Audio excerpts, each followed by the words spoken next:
The rain fell sideways that night, whipping against the salt-crusted windows of the Rusty Anchor like the sea itself had risen to claim the tavern whole. The wind screamed through the harbour, rattling the fishing boats in their moorings and sending loose crates tumbling across the cobblestones of Oakhaven port. Inside the tavern, the fire crackled low. 8 or 9 fishermen sat hunched over their pints, speaking in quiet voices about the storm and the morning catch it would ruin. Behind the bar counter, 23-year-old Rowena wiped down the same wooden surface she had been wiping since she was young. The year her father had dropped dead of fever, leaving her this leaking roof, a cellar full of cheap ale, and debts that took her 3 years to pay off. She had paid them, every last farthing. The Rusty Anchor was hers. Small, creaking, smelling permanently of fish stew and pipe smoke, but hers. And she ran it the way her father had taught her, with a firm hand, a fair price, and an iron rule that every soul who walked through that door would treat her staff with respect. That rule was about to be tested. The front door slammed open at 10:30. Rain swept in across the threshold, soaking the entryway boards.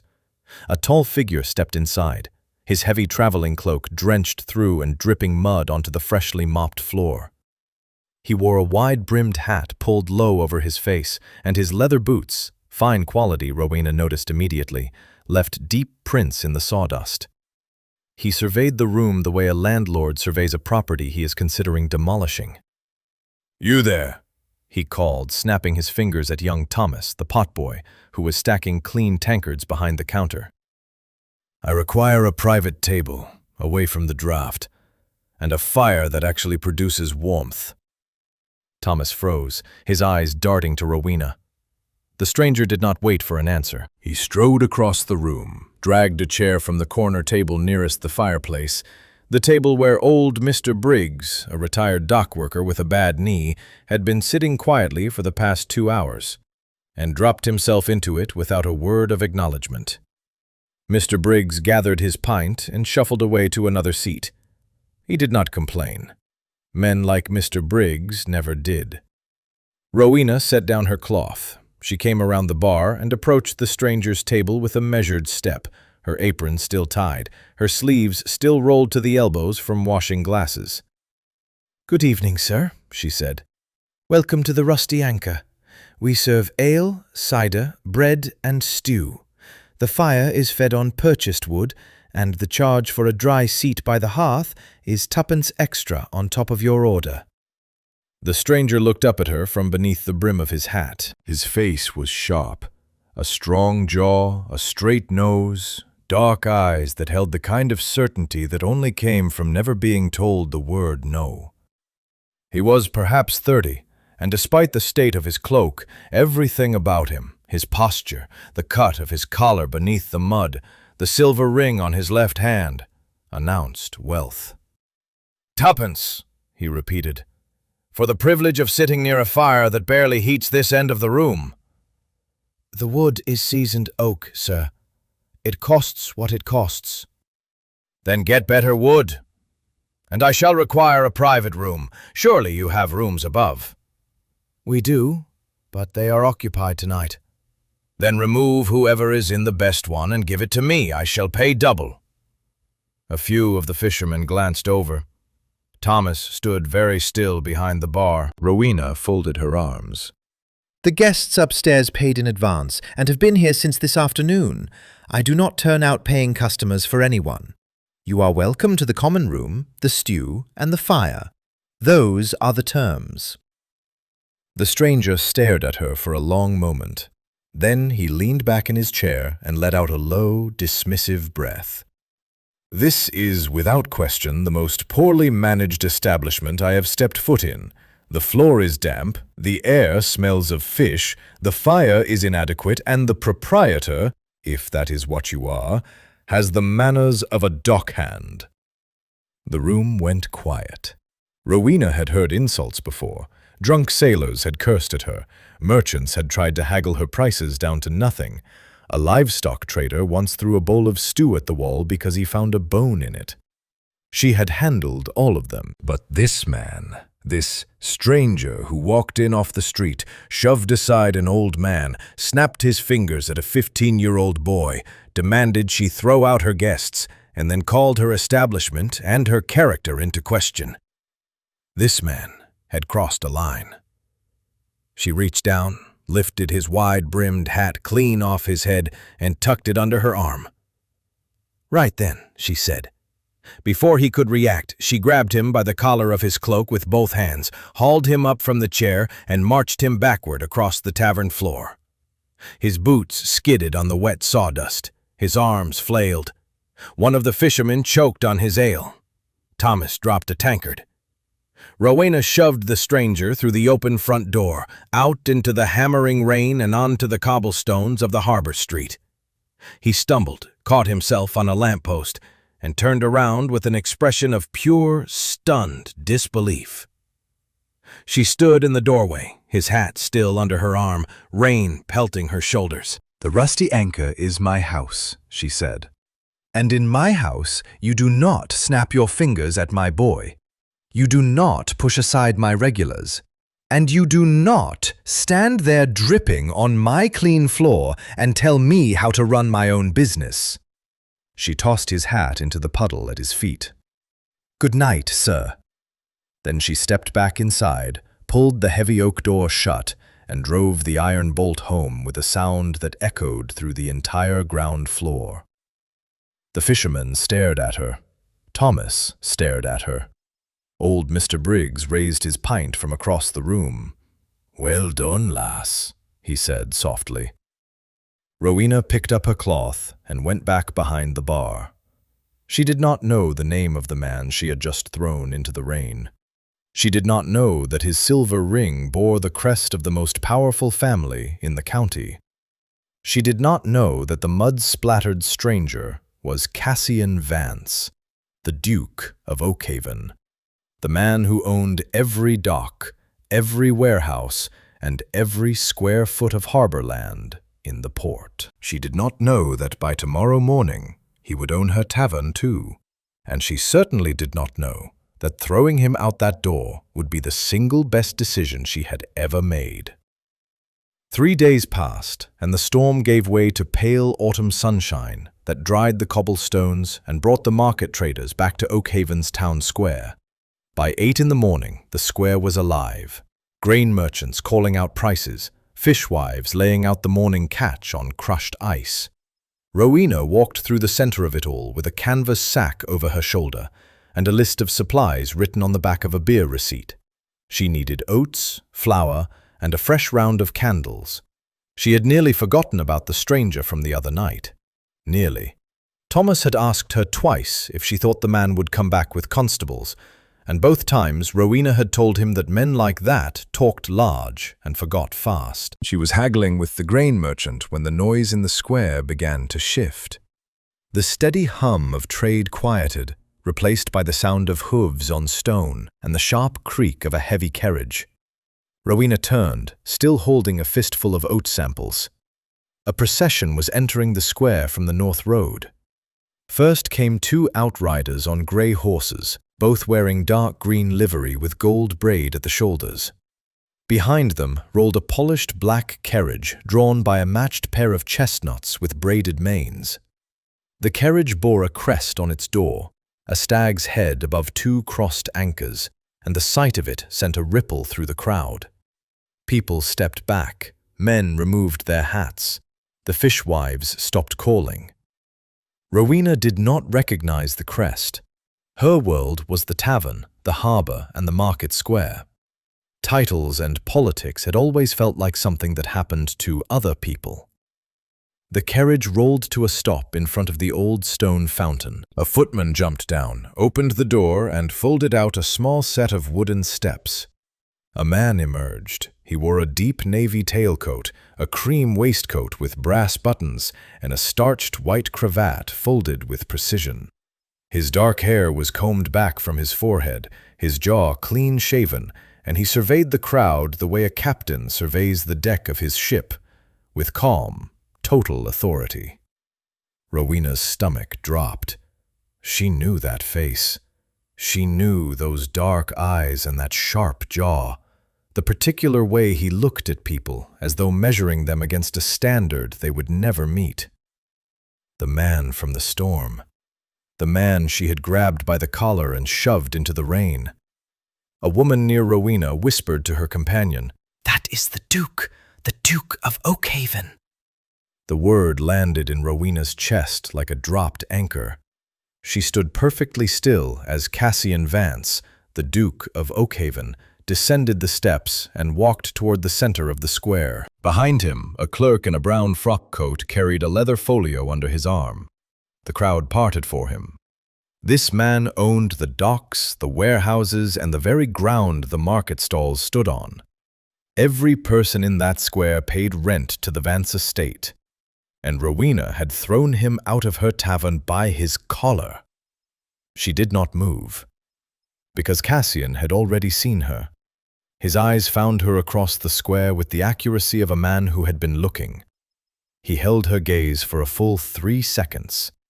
Then, to the visible confusion of every person watching, he changed direction and walked straight toward her. The crowd shifted and whispered. The grain merchant beside Rowena took a full step backward. Cassian stopped 4 feet from her. He studied her face the way he had studied it at the tavern, with that same measuring look.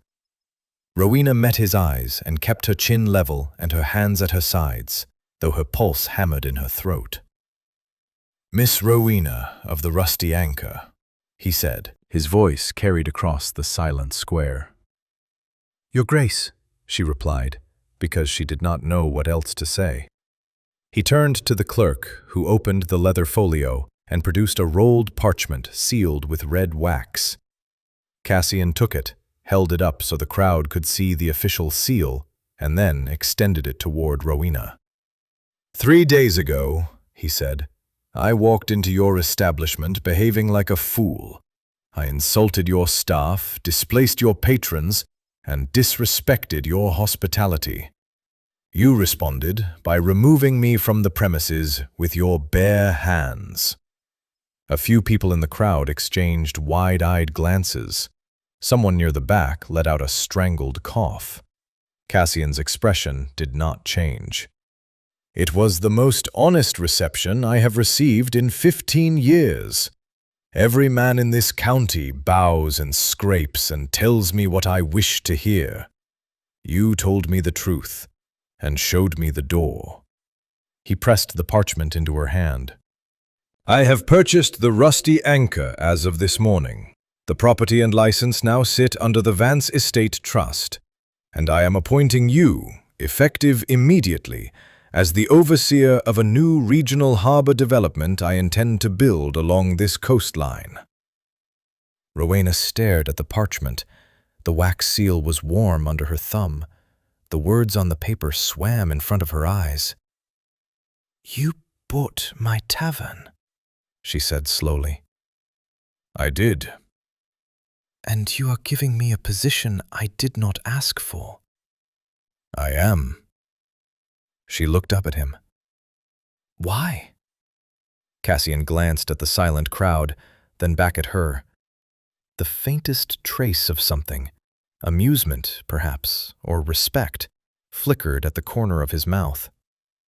"Because I am about to undertake the largest construction project this county has ever seen, and I need someone on my side who is not afraid to tell me when I am wrong." He paused. "You have already demonstrated that qualification, rather memorably." Rowena looked down at the parchment again. She could feel the eyes of every person in the square pressing against her shoulders. She folded the parchment carefully, tucked it into the pocket of her apron, and picked up her canvas sack of supplies. "I will need to read the full terms before I agree to anything," she said. Cassian raised an eyebrow. "Naturally. And I want it understood that purchasing my tavern does not mean you own me. I would not dare assume otherwise." Rowena slung the sack over her shoulder, gave the Duke a single, measured nod, and walked back through the parted crowd toward the harbor road. Behind her, The square erupted into the loudest whisper Oakhaven had heard in a generation. 5 days later, Rowena stood at the iron gates of Oakhaven Manor and tried to convince herself she belonged there. The estate sat on a rise above the port, overlooking the harbour and the grey sweep of the sea. The house was Georgian stone, 3 stories of tall windows and ivy-covered columns, with a gravel drive curving through grounds so manicured they looked painted. She wore her best dress, which was also her only good dress, dark blue cotton with a white linen collar pressed 3 times that morning. Her boots were clean, her hair pinned beneath a modest bonnet. She carried the rolled parchment from the market and a small leather notebook borrowed from Thomas's mother. The butler, who opened the front door, looked at her the way one might look at a sparrow that had flown into a cathedral. He led her through a marble-floored entrance hall, past oil portraits of severe-looking Vance ancestors, and up a wide oak staircase to the first floor. Cassian's private study occupied the east wing of the upper floor. The door was open, and the room inside stopped her in her tracks. Every wall was covered. Maps, architectural drawings, and technical diagrams pinned to corkboards and stretched across standing frames. A long oak table ran the length of the room, and spread across it were dozens of blue-inked draftings held flat by brass weights. Compasses, protractors, and calibrated rulers cluttered every surface. The air smelled of ink and turpentine. Cassian stood at the far end of the table in his shirt sleeves, his cravat loosened, a pencil behind his ear. Without the tailcoat and the livery and the procession, he looked like a different man, younger, less guarded, absorbed entirely in the paper beneath his hands. He looked up when she entered. "Ah, you came." "You did purchase my tavern," Rowena said. "I thought it wise to understand what I had agreed to." "You have not agreed to anything yet. You made that rather clear." He waved her over to the table and pulled one of the largest drawings to the center. It was a map of the entire Oakhaven coastline, stretching from the harbour in the south to the river estuary 20 miles north.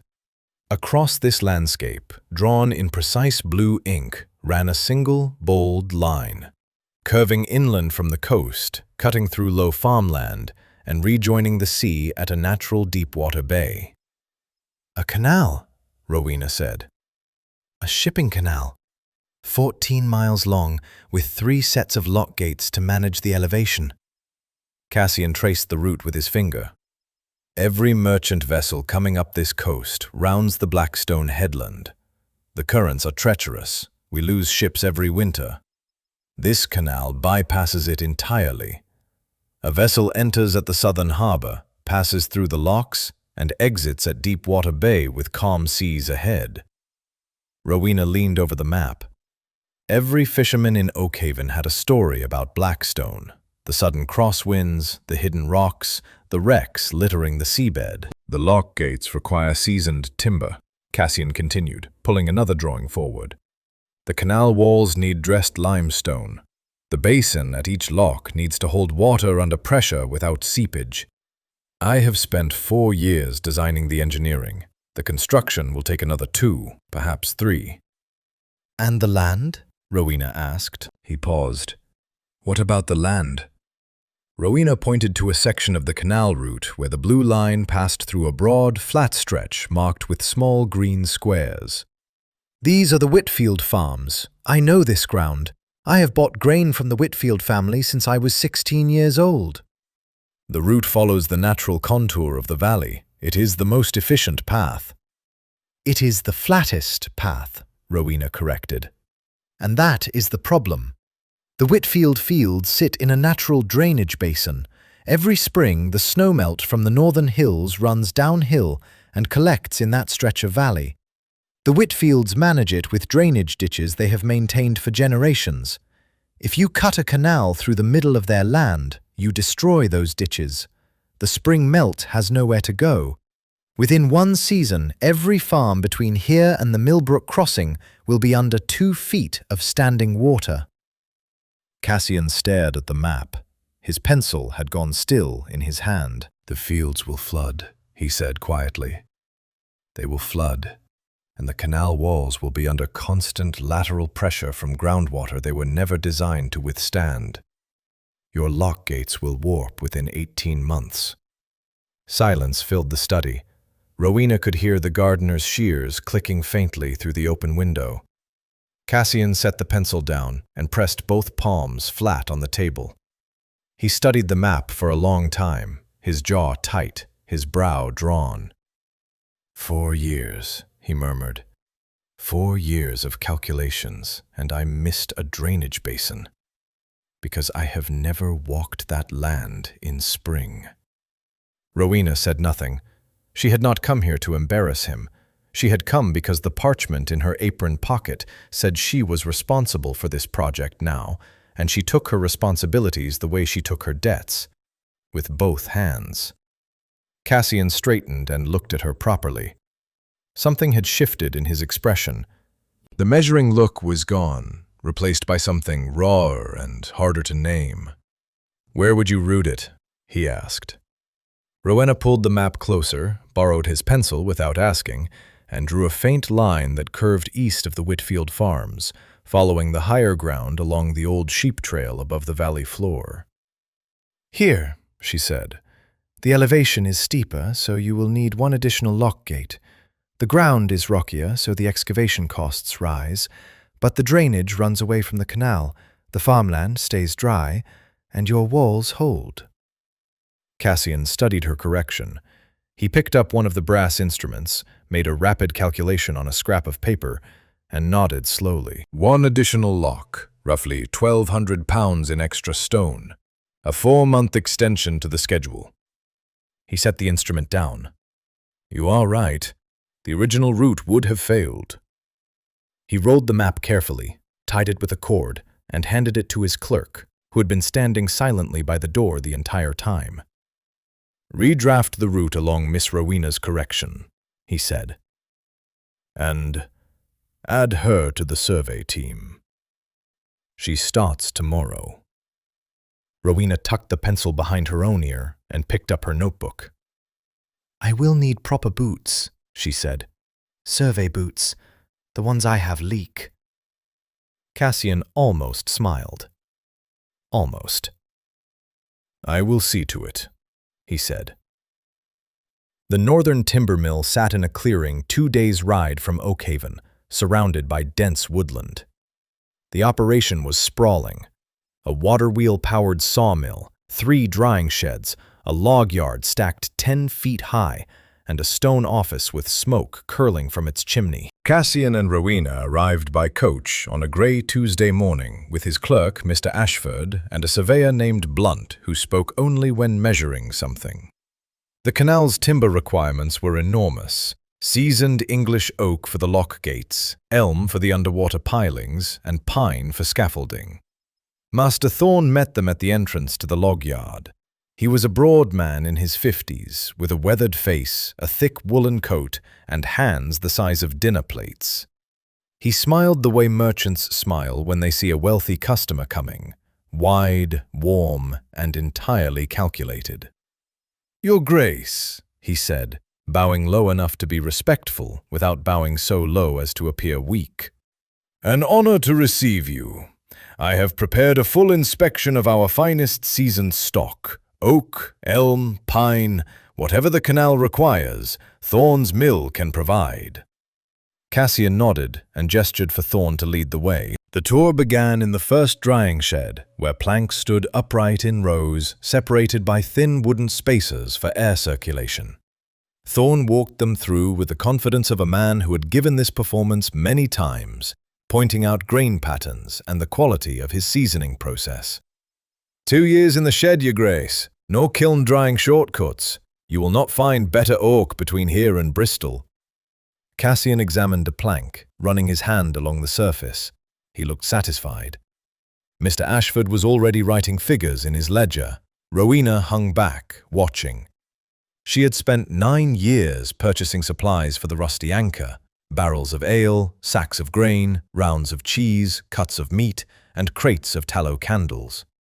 She had dealt with honest traders and dishonest ones, and she had learned early that the goods on display at the front of a shop were rarely the same goods that ended up on the delivery cart. She waited until Thorn had led the group to the second shed before she quietly doubled back to the first. The front row of planks, the ones Thorn had shown them, were indeed fine oak. Dense grain, dry to the touch, no visible cracks or warping. She lifted one of the spacers and checked the wood behind the display row.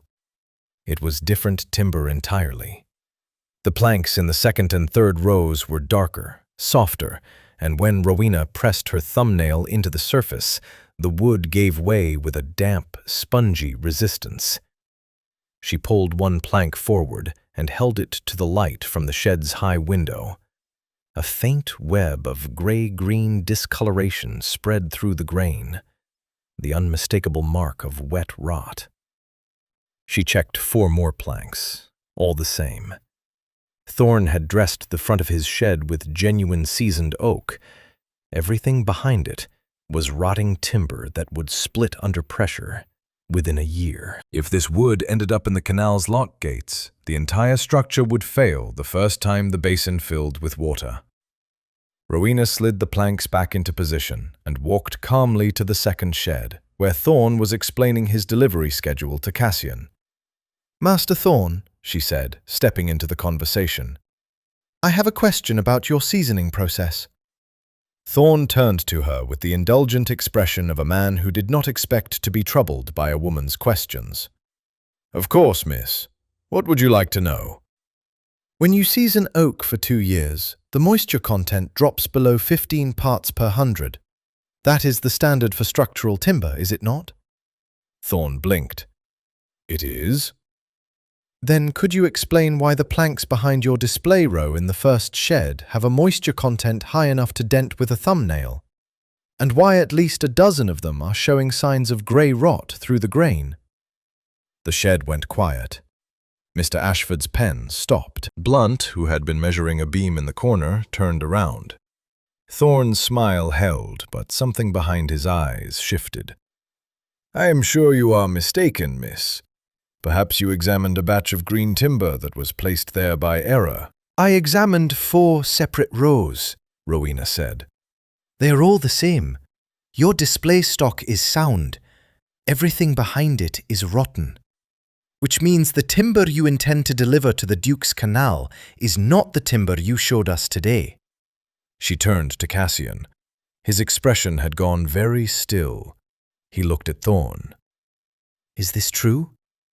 Thorn spread his hands. Your Grace, I assure you, there has been some misunderstanding. A storage mix-up, nothing more. The order would of course be filled from our premium stock. Then you will not object, Cassian said quietly, to my surveyor inspecting every row in every shed before we continue this conversation. Thorn opened his mouth, closed it. His hands dropped to his sides. Blunt's inspection took 40 minutes. When he returned, his report was brief and devastating. Of the 400 planks staged for the canal contract, fewer than 60 met structural grade. The rest were underseasoned, moisture-damaged, or actively decaying. Cassian stood in the center of the log yard and read the report without expression.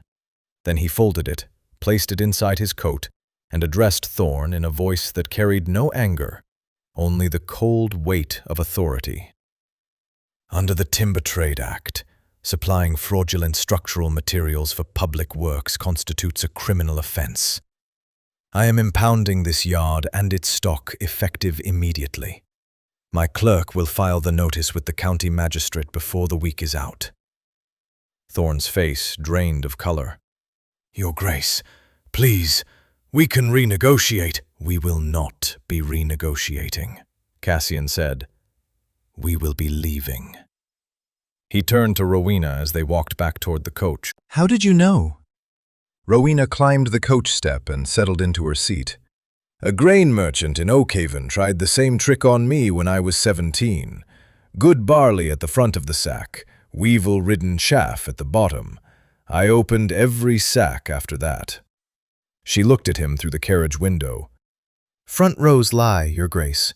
Always check what is behind them." Cassian studied her for a moment, then signaled the driver. The coach pulled away from Thorne's Mill, and neither of them looked back. The Grand Guild Inn occupied a corner of the district capital's main thoroughfare, 3 stories of red brick and polished brass, with a dining room that served roast pheasant on china plates and charged more for a single bottle of claret than Rowena earned in a week at the Rusty Anchor. She had never set foot in a place like this. The carpet beneath her boots was thicker than her mattress back home. The gas lamps cast a steady golden light that made every surface glow. Porters in pressed uniforms carried luggage up the staircase, and the guests spoke in the careful, unhurried tones of people who had never once worried about the price of grain. Cassian had brought her to the capital for 3 days of supply negotiations. With Thorne's Mill impounded, they needed new contracts for timber, stone, and iron fittings. He had booked her a room on the 2nd floor, small by the inn's standards, enormous by hers, and told her to rest before tomorrow's meetings. Rowena could not rest.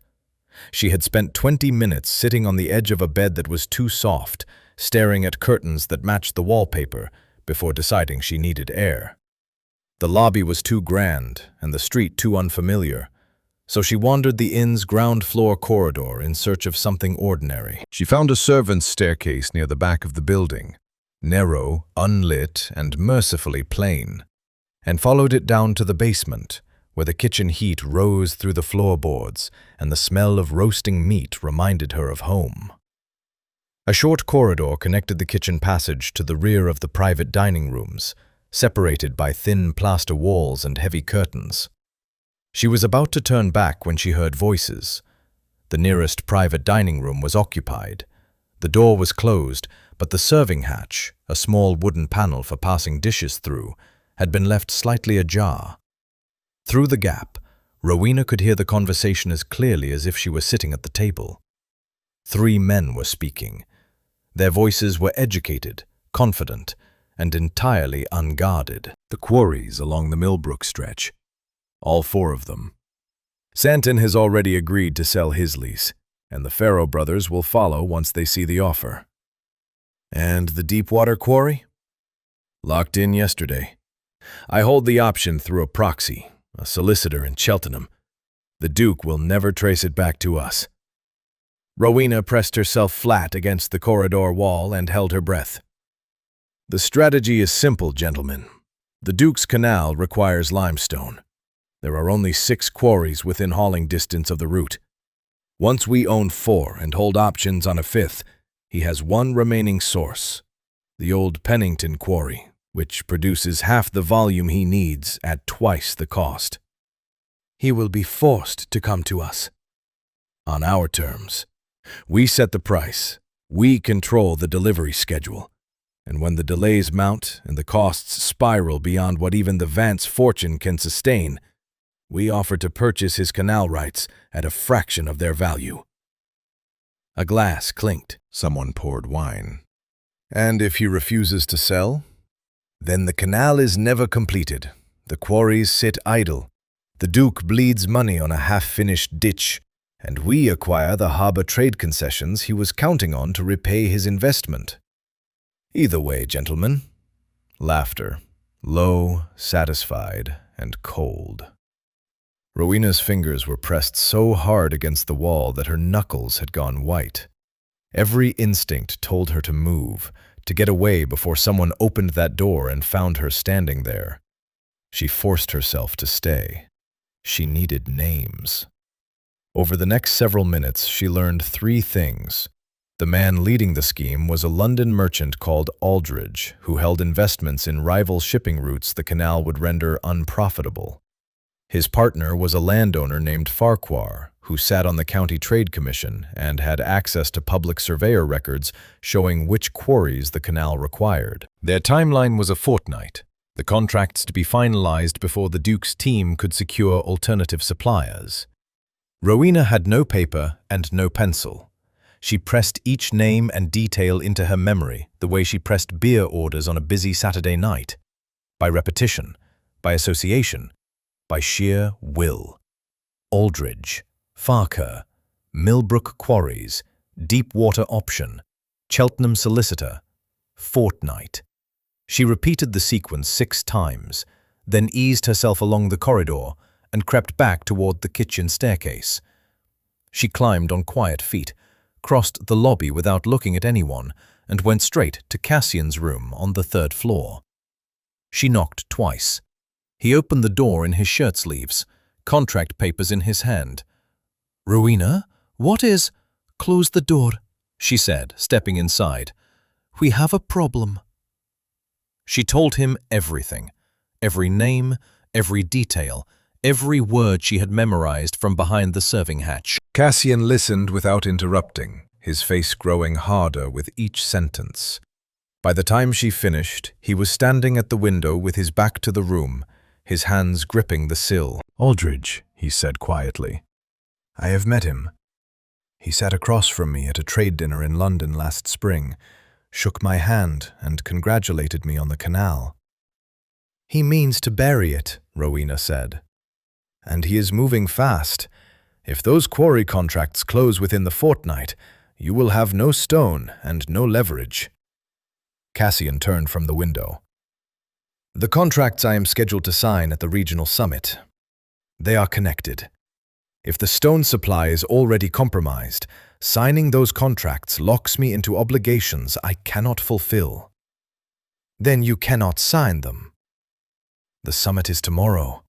The contracts are already drafted." Rowena looked at him steadily. "Then I will get to you before you sign." He studied her face. "How?" "I will find a way." She moved toward the door. "Do nothing until you hear from me, and do not trust anyone at that summit." She left his room, walked back to her own, and sat down on the edge of that too-soft bed. Tomorrow, she would need a very fast carriage. Rowena was dressed and downstairs before dawn. She had slept perhaps 2 hours, running the names through her head like a prayer. Aldridge, Farquhar, Millbrook, Deepwater, Cheltenham. Each word sat behind her eyes, sharp and urgent. The problem was Cassian. He had left the inn the previous evening. A messenger arrived with word that the regional summit had been moved forward by a day. The signing was this morning, at a private estate 30 miles north along the High Mountain Pass Road. Cassian had departed within the hour, which meant the contracts were already on a table somewhere, waiting for his signature. And Cassian, surrounded by lawyers he believed were acting in good faith, might convince himself that signing was still the right course. Rowena knew better. Once the ink was dry, Aldridge would own the stone, Cassian would owe obligations he could never meet, and the canal would be strangled before a single lock gate was built. She had to reach him before he signed. The inn's porter directed her to a livery yard 2 streets east. The yardmaster, a lean man with tobacco-stained teeth, looked her up and down with open skepticism. 30 miles north on the pass road, he said. In this weather, you are out of your wits, miss. The fog had rolled in overnight, thick, grey, and so dense that the buildings across the road had vanished behind it. I need to reach the Hartwell relay station before midday, she said. The Duke of Oakhaven's carriage will change horses there. If I miss him, I will not catch him at all. The yardmaster scratched his jaw. I've a light chaise and a pair of bays that know the road, but the pass climbs above 400 feet, and in fog like this, one wrong turn puts you into the valley. I will not send my driver. Then give me a driver who will go. He called over his shoulder. A young postilion, barely 18, freckled face, canvas riding coat, emerged from the stable block, leading 2 dark bays already in harness. Ned knows the pass, the yardmaster said. Rode it as a mail boy for 2 years. Rowena paid the fare from the wages Cassian had advanced her for the survey work. It took nearly everything she had. The chaise was a light, two-wheeled carriage built for speed, no luggage rack, no suspension worth mentioning, and a single bench seat that rattled like a box of nails the moment the wheels hit the cobblestones. Ned mounted the lead horse, gathered the reins, and they were moving before Rowena had fully closed the half-door. The first 10 miles were flat road through farmland, and despite the fog, Ned kept the horses at a steady canter. Rowena gripped the leather strap above the door and watched the hedgerows slide past like gray ghosts. The world had shrunk to a tunnel of mist, and the only sounds were the drumming of hooves, the creak of the axle, and Ned's occasional whistle to the horses.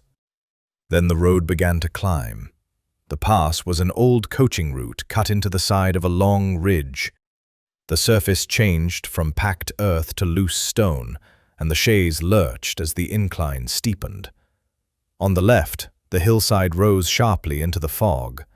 On the right, a low stone wall, and beyond it, a drop Rowena could not see but could feel in the way the wind shifted and the air grew colder. Ned slowed the horses to a walk. "How far to the relay station?" she called. 6 miles. The road bends twice before the descent." They nearly missed the first bend.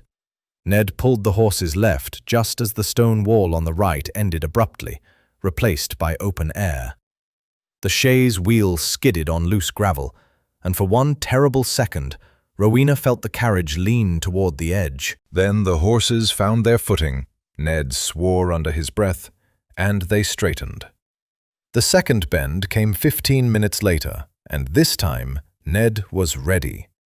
He dismounted, walked ahead on foot to find the turning point, then led the horses around the curve by hand before remounting.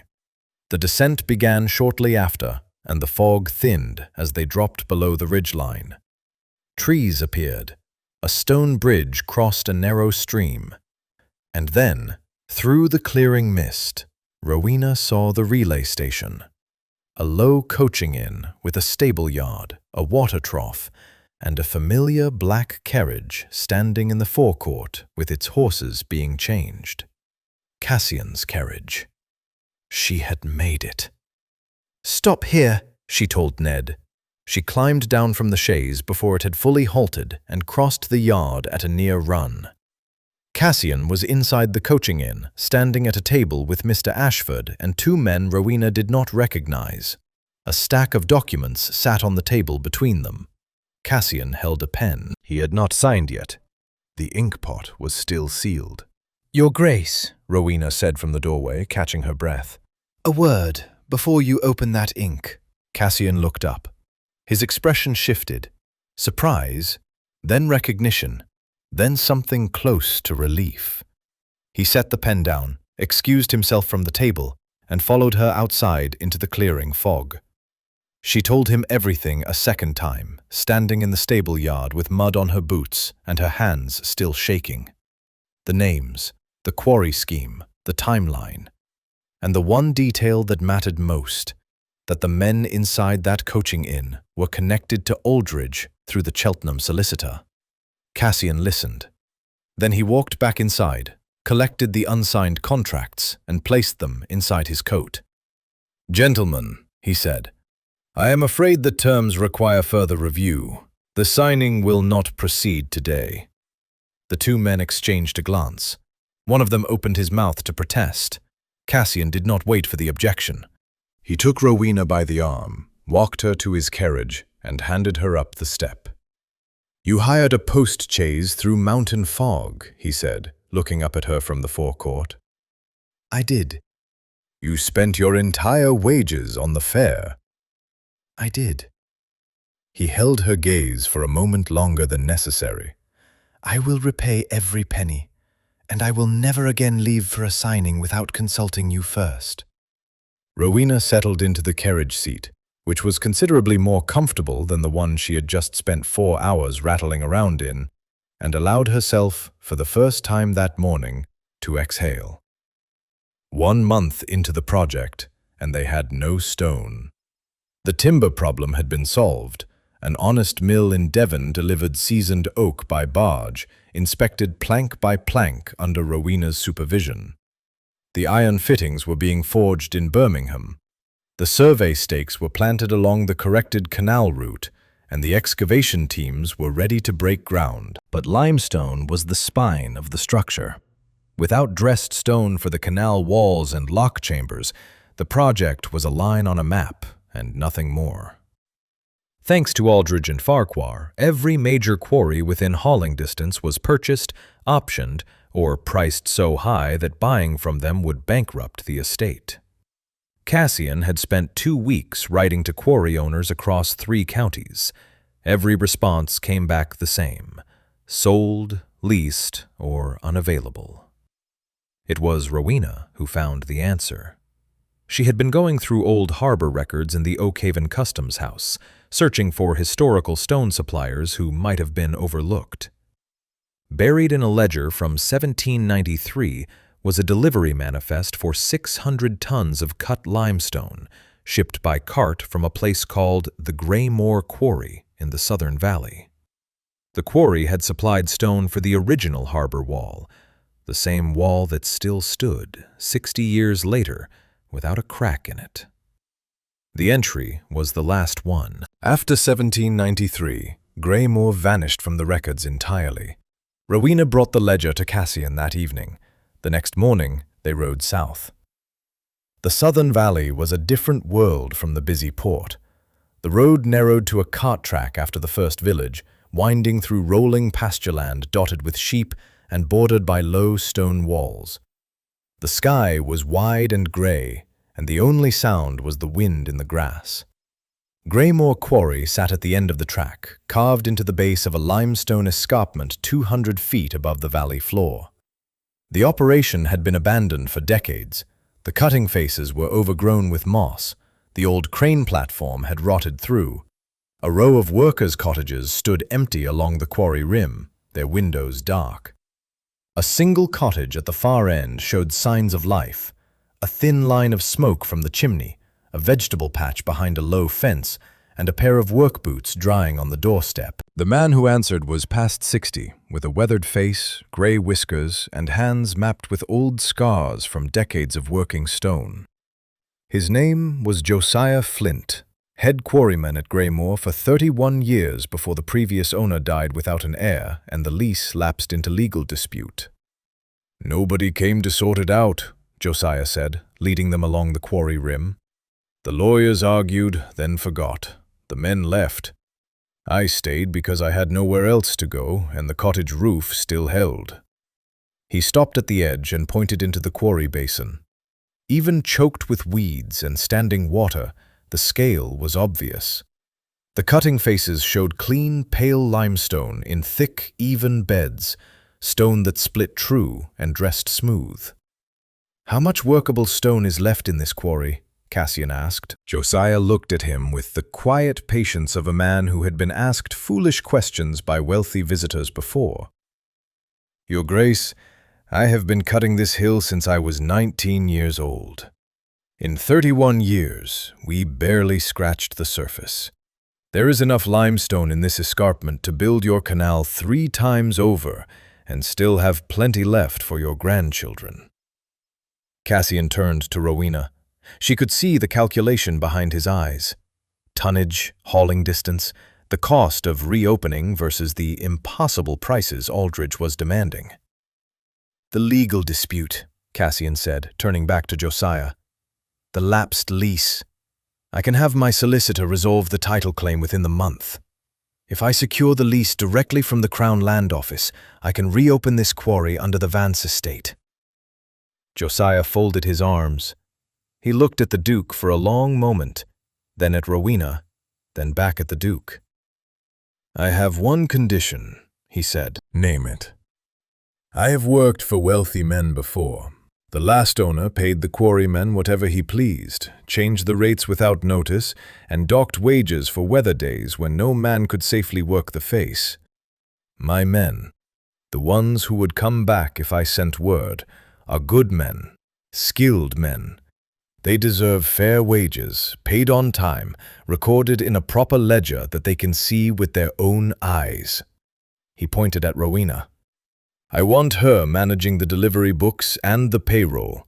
She signs off on every shipment and every wage packet. If the money passes through her hands before it reaches mine, I will trust it. If it passes through anyone else's, I will not. Cassian raised an eyebrow and looked at Rowena. She had not expected this. She had come to the quarry as a guide and an observer, carrying the old harbour ledger and her notebook. She had not expected a man she had never met to point at her and place his trust in her hands. You do not know me, she said to Josiah. I know you found this quarry when the Duke's lawyers could not, he replied. And I know you are not wearing silk gloves. That tells me enough. Rowena looked at Cassian. He gave her a single nod. The decision was hers. She extended her hand to Josiah. He took it. His grip was rough and firm, and he shook once, the way men shake when they mean what they are agreeing to. Fair wages, she said, paid on time, recorded in ink. You have my word. Cassian produced the lease documents that afternoon, drafted on the bonnet of the carriage with Mr. Ashford's traveling ink set. Rowena signed as the appointed ledger authority, her name written beside the Duke's in the same dark ink on the same line. It was the first time her signature had ever appeared on a legal document. On the ride back to Oakhaven, Cassian was quiet for a long time. The valley rolled past the carriage windows, green and still. Finally, he spoke. Aldridge bought every quarry he could find. He thought he had sealed every door. He glanced at Rowena. He did not count on someone digging through 60-year-old customs records to find one he had missed. Rowena watched the sheep grazing on the hillside. Front rows lie, Your Grace. Always check what is behind them. Cassian almost smiled again. This time, he came a little closer to actually doing it. 6 weeks of construction had transformed the Oakhaven landscape. The canal trench stretched nearly 3 miles from the southern harbour, lined with dressed Graymore limestone. 2 of the 4 lock chambers were taking shape, massive rectangular basins with stepped walls and iron gate runners bolted into the stonework. Josiah's quarrymen delivered on every promise, and the stone arrived each morning in neat, numbered blocks that Rowena checked against her ledger before a single piece was unloaded. Sector 3 was the most complex section of the build. Here the canal crossed a natural stream feeding down from the northern hills, and the engineers had constructed a temporary water dam, heavy timber bracing packed with clay and gravel, to divert the stream while the lock chamber beneath was built. The dam held back a shallow upper basin, and below it, workers laid stone in the dry channel 12 hours a day. Rowena had been living at the construction camp for a fortnight, sleeping in a canvas tent and eating the same boiled mutton as the labourers. She kept the ledgers, managed the wage books, and walked the site twice a day with a measuring rod and a sharp eye. On the evening the storm arrived, she was doing exactly that. The sky had been darkening since mid-afternoon, the clouds rolling in from the coast in thick grey bands that swallowed the hilltops one by one. By 6 o'clock, the wind had picked up enough to snap the tent ropes, and the foreman called the men off the site. Rain began falling in heavy sheets, drumming against the canvas and turning the access roads to mud within minutes. Rowena pulled on her oilskin coat and walked to the upper basin. She had developed a habit over the past weeks of checking the water level at the dam each evening. The basin was fed by the diverted stream, and its level stayed remarkably consistent, rising slightly after rain, dropping slightly in dry spells, but always within a range she had marked on a post driven into the bank. She checked it the way she used to check the ale barrels at the Rusty Anchor. If the level was where it should be, everything was working. If it was off, something needed attention. Tonight, the level was wrong. Rain had been falling for an hour. The stream was swollen with runoff from the hills. The basin should have been rising. Instead, the waterline sat 3 inches below her evening mark, and dropping. Rowena stared at the post. She wiped the rain from her eyes and looked again. The mark was clear. The water was falling. Water does not vanish in a rainstorm. If the basin was losing volume while the stream was feeding it, that meant the water was going somewhere it should not be going. And the only place it could go was through the dam.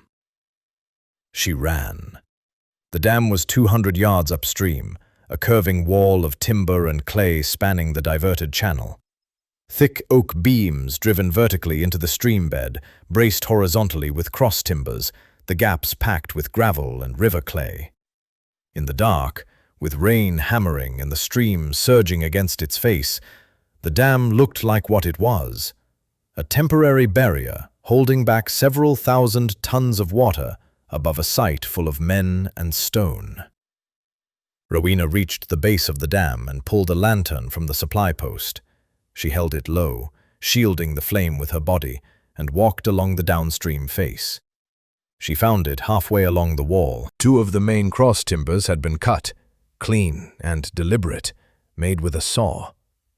Someone had climbed down during the afternoon shift when the site was busy with men packing up tools, and severed the 2 beams that held the central section together. Without them, the vertical posts carried the full weight of the water with nothing to stop them bowing outward. The clay packing had already begun to wash through. A thin stream of muddy water seeped through the gap and pooled at the base.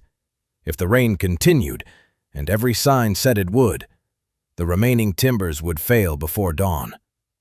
The basin would collapse into the channel, flooding the lock chamber, destroying weeks of stonework, and sweeping away every piece of equipment on site.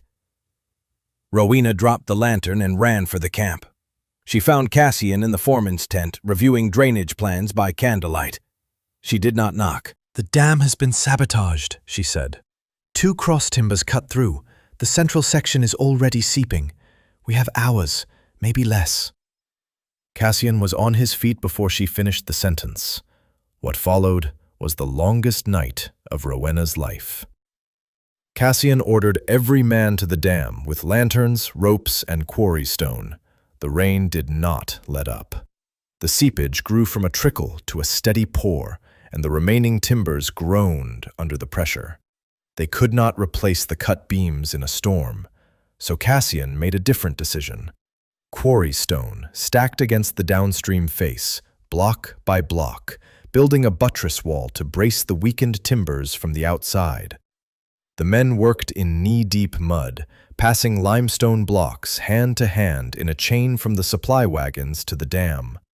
Rowena stood at the base of the dam with her lantern, directing the placement of each block, watching the seepage and calling out whenever the timber shifted. At one point, a vertical post cracked with a sound like a pistol shot, and the entire line of men froze. "Keep stacking!" Rowena shouted over the wind. 3 more rows and the buttress holds. They stacked 3 more rows, then 4, then 5, until the stone wall pressed flush against the timber and the seepage slowed to a drip. By dawn, the rain had eased. The dam held. The lock chamber below was dry. And Cassian stood at the top of the bank, soaked to the bone, looking down at the woman who had spotted the sabotage from a watermark on a wooden post. "Aldridge," he said quietly. Rowena nodded. The cuts were professional. Someone had been paid to sabotage the dam and disappear. If she had not checked the basin level that evening, the canal would have been set back by months, and the rebuilding costs would have pushed Cassian to the breaking point Aldridge was counting on. "We need to end this," Cassian said. Rowena wrung the rainwater from her sleeve and looked at the dam they had saved. "We will," she said. "But first, I need dry boots and a cup of tea." The invitation arrived on cream-colored cardstock embossed with the Vance crest in gold leaf. A formal evening at the Grand Assembly Room celebrating the near completion of the Oakhaven Canal. Dress, formal. Time, 8 o'clock. Rowena turned the card in her hands, standing in the small office she now occupied at the canal's southern works. A desk, a chair, a coal stove, and 3 walls of delivery schedules.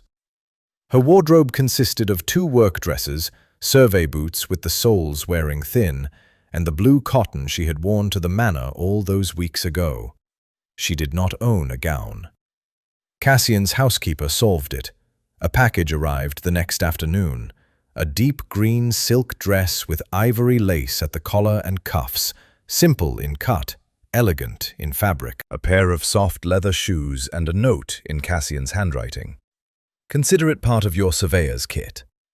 On the evening of the gala, Rowena walked through the doors of the grand assembly rooms and entered a world she had only ever seen through windows. The hall was magnificent. 3 crystal chandeliers throwing warm light across a polished dance floor, walls paneled in pale oak and draped with garlands of autumn leaves and white roses. A string quartet played in the gallery above, and the room was filled with landowners, shipping magnates, and titled families in gowns that cost more than Rowena's boarding house charged in a year. The whispers began before she had crossed the threshold. Rowena collected a glass of punch, found a column near the edge of the dance floor, and positioned herself where she could watch without being watched. She had spent 9 years managing drunk fishermen. Sober aristocrats could not be much worse. It was worse. The first approach came within 10 minutes. A woman in a pearl-studded gown, the wife of a shipping investor whose name Rowena did not catch, stepped close enough to be heard above the music and smiled with the kind of sweetness that tasted like vinegar. My dear, what a charming dress. Is it borrowed? One hears the Duke has been terribly generous with his staff. Rowena took a sip of punch. The Duke has been generous with many things, including his patience with people who underestimate their neighbors. The woman's smile tightened. She moved on. The second approach was less subtle. A group of 3 men, merchants by the cut of their coats and the signet rings on their fingers, positioned themselves near her column and began a conversation pitched deliberately loud enough for her to hear. I understand the Duke's canal is being managed by his tavern girl. Quite the arrangement. I wonder what other services she provides. Careful, I hear she throws people out of buildings. Laughter, practiced and pointed. Rowena's grip tightened on her glass. She had faced worse at the Rusty Anchor. Sailors with foul mouths and merchant captains who thought a woman behind a bar was an invitation. She had faced it and handled it and moved on. But this was different. These men wore fine cloth and spoke in polished accents, and their cruelty was dressed in wit, the way Thorn had dressed his rotten timber in good oak. The surface was refined. The substance was the same. She was considering whether to leave when the string quartet stopped playing. The room fell quiet. Heads turned toward the center of the dance floor, where Cassian had stepped forward in a black tailcoat and white gloves, his expression composed and formal. Beside him stood Mr. Ashford, carrying a small wooden case lined with velvet. "Ladies and gentlemen," Cassian said, his voice carried across the hall without effort. "Thank you for joining me this evening. The Oakhaven Canal will open within the month, and when the first vessel sails through those locks, it will mark the beginning of a new era for this port. Safer passage, faster trade, and prosperity that reaches every household in this county." A murmur of polite approval rippled through the crowd. "This project has required the labor of hundreds of men, engineers, quarrymen, carpenters, surveyors, each of whom gave their skill and their strength to build something that will endure long after all of us are gone." He paused. "But there is one person whose contribution stands apart." The room went still. Cassian turned and looked directly at Rowena, standing by her column with a glass of punch and a dress she had not chosen for herself. Miss Rowena of Oakhaven Port corrected the canal's route before a single shovel broke ground, saving the Whitfield farmlands from flooding. She exposed a fraudulent timber supplier who would have built our lock gates from rotting wood. She uncovered a conspiracy to sabotage the project's stone supply and intercepted a signing that would have placed the canal's future in the hands of men who intended to destroy it. She detected the sabotage of a construction dam during a storm and directed the crew that saved the entire site from collapse. He took the wooden case from Mr. Ashford and opened it. Inside, resting on dark velvet, was a bronze medal engraved with the crest of the Royal Society of Engineers. This medal is awarded by the Society for exceptional contribution to civil engineering and public works. It has been given 31 times in the Society's history. It has never been given to a woman, and it has certainly never been given to a tavern maid from a harbour port. He lifted the medal from its case and crossed the dance floor toward her. The crowd parted in silence. The three merchants who had been laughing by the column had gone very pale. Cassian stopped in front of Rowena and held out the medal. "It is long overdue," he said quietly. "For all of it." Rowena looked at the medal. She looked at the room, every face turned toward her, every whisper silenced, every smirk erased. She looked at Cassian, who was watching her the way he had watched her that first morning in the market square, when she had folded his parchment into her apron and told him she would need to read the terms. She took the medal. It was heavier than she expected. "Thank you, Your Grace," she said. Then, loud enough for every corner of that hall. "And for the record, the dress is a gift. I earned everything else." The silence held for one perfect second. Then old Mr. Briggs, who had somehow found his way onto the guest list and was standing near the punch table in a coat that did not quite fit, began to clap. The room followed. The High Magistrate's courtroom occupied the upper floor of the county hall, a stone building with arched windows and oak-paneled walls, the bench raised beneath a carved coat of arms that had watched over these proceedings for the better part of a century. Rowena had never been inside a courtroom. She had imagined something cold and distant. The reality was smaller, and the gallery benches were packed with spectators who had traveled from across the county to see what everyone was calling the canal trial. She sat at the petitioner's table beside Cassian and Mr. Ashford, wearing the same blue cotton dress from the first day at the manor. The green silk was for gala evenings. This was work. Across the aisle, at the respondents' table, sat Aldridge and Farquhar. Rowena had never seen either man in person until this morning. Aldridge was tall and narrow, with silver hair and the polished manner of someone who had spent a lifetime in rooms like this, and winning.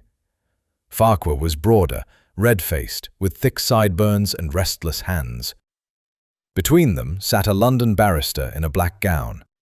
The magistrate, Sir Edmund Hartley, called the court to order and invited Cassian to present his case. Cassian stood and spoke without notes, laying out the conspiracy in plain language. The scheme to purchase quarries along the canal route, the proxy purchases through a Cheltenham solicitor, the deliberate inflation of stone prices to bleed the Vance estate into insolvency, the connection between Aldridge's shipping investments and the rival routes the canal would render obsolete. The gallery listened. Aldridge's expression did not change. Then Cassian called Rowena to give evidence. She had prepared for this. 3 evenings at the boarding-house table with Mr. Ashford, organizing every document and ledger entry into a sequence that told the story from beginning to end. She had practiced her testimony, walking the harbour wall at night until the words came out steady. She stood, approached the witness stand, and placed her hand on the Bible. "Miss Rowena," the magistrate said, "you may proceed." She began with the night at the Grand Guild Inn, the servants' corridor, the open serving hatch, and the conversation she had overheard between 3 men discussing the quarry purchases. She gave the names. She gave the details. She described the Cheltenham proxy, the timeline, and the intended outcome. Aldridge's barrister rose immediately. "Sir Edmund, the petitioner's witness is offering hearsay. She claims to have overheard a private conversation through a wall. She has no corroboration, no written record of what was said, and no standing to—" "I have corroboration," Rowena said. The barrister paused. The magistrate raised an eyebrow. Rowena turned to Mr. Ashford, who opened a leather case and produced a thick bound ledger. The quarry delivery ledger she had maintained at Greymore since the day Josiah Flint had placed the books in her hands. This ledger records every stone delivery from the Greymore quarry to the canal construction site, she said. Dates, quantities, haulage costs, and payment records. It also records every offer we received from alternative quarry suppliers during the same period. She opened the ledger to a tabbed page. In the 8 weeks following the conversation I overheard, the price of limestone from every quarry within 50 miles of the canal route increased by between 40 and 70%. Every single one. The increases occurred within days of each other, and in each case, the quarry had recently changed ownership or had a new option holder on its lease. She turned to another tab. I cross-referenced the new ownership records with the county land registry. 4 of the 6 quarries were purchased through the same Cheltenham solicitor, a Mr. Pemberton of Pemberton and Associates. Mr. Pemberton's client list, obtained through a disclosure order filed by Mr. Ashford last week, includes both Mr. Aldridge and Mr. Farquhar. The gallery murmured. Sir Edmund called for silence. Aldridge's barrister was on his feet again. These are commercial transactions. Purchasing land and adjusting prices is not a criminal act. It is when the purpose is to obstruct a public works project, Cassian said from the petitioner's table. The canal has been designated a public trade route under the County Infrastructure Act. Deliberate interference with its construction constitutes fraud against the public interest. Sir Edmund looked at the barrister. Is your client prepared to explain the coordinated timing of these purchases? The barrister leaned toward Aldridge. A whispered exchange followed. Aldridge's composure held, but Farquhar's face had gone the color of old plaster. Rowena was not finished. There is one further matter, she said. She turned to the final tabbed section of the ledger. On the night of the 14th of October, the temporary water dam at Sector 3 of the canal construction site was sabotaged. 2 structural cross timbers were cut with a saw during the afternoon shift. I discovered the damage that evening, and the crew repaired it through the night. She placed a single sheet of paper on the magistrate's bench. This is a signed statement from a laborer named Corwin, hired through a Bristol agency 2 weeks before the sabotage. Corwin confirmed he was paid £15 by a man matching Mr. Farquhar's description to damage the dam. The payment was in banknotes from the same London bank that holds Mr. Aldridge's commercial accounts. Farquhar stood up. His chair scraped against the stone floor. His barrister grabbed his arm and pulled him back down, but the damage was done. Every eye in the gallery had seen the panic on his face. Sir Edmund studied the documents for several minutes. The courtroom waited. When he spoke, his voice was measured and final. The evidence establishes a coordinated scheme to obstruct a designated public trade route through fraudulent land purchases, price manipulation, and criminal sabotage. Mr. Aldridge and Mr. Farquhar, your trading licenses are revoked. Your quarry holdings acquired through proxy are forfeit to the Crown, and this court orders the proceeds allocated toward completion of the canal's public access roads. He looked at both men over the rim of his spectacles. You are barred from holding any commercial license in this county for 10 years. Court is adjourned. The gavel came down once, sharp and clean. Rowena closed her ledger. Beside her, Cassian exhaled. A long, slow breath. The kind a man releases when a weight he has been carrying for months finally lifts from his shoulders. He looked at her across the table. You kept that ledger from the first day, he said. I keep all my ledgers, Rowena replied. You never know when someone will need to see what is behind the front row. The morning came in gold. Winter had turned to early spring, and on the day the Oakhaven Canal was to open, the sky was the clearest it had been in months. Pale, clean blue stretching from the harbour to the hills. The sea was calm. The wind was still, and the entire coastline seemed to be holding its breath. Rowena stood at the edge of the first lock chamber and looked down at the water. The canal was finished. 14 miles of dressed limestone walls, 4 lock chambers with gates of seasoned oak, iron runners and winch mechanisms forged in Birmingham, and a towpath running the full length. The Greymoor stone gleamed pale in the morning sun, and the water in the first basin was clear and still, waiting. She had walked this route when it was nothing more than a pencil line on blue-inked paper. She had stood in Cassian's study and told him his canal would flood the Whitfield farms. She had pressed her thumbnail into rotten timber and knelt in mud at midnight to stack limestone against a failing dam. She had memorized names in a servant's corridor and ridden through fog on a mountain pass, and stood in a courtroom with a ledger and a steady voice.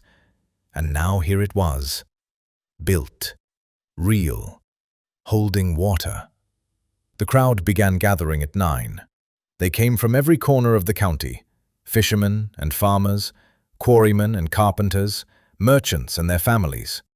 The towpath was lined 3 deep, and children sat on father's shoulders. A brass band from the local regiment played marching tunes near the second lock gate. At 10:30, the first vessel appeared at the southern entrance.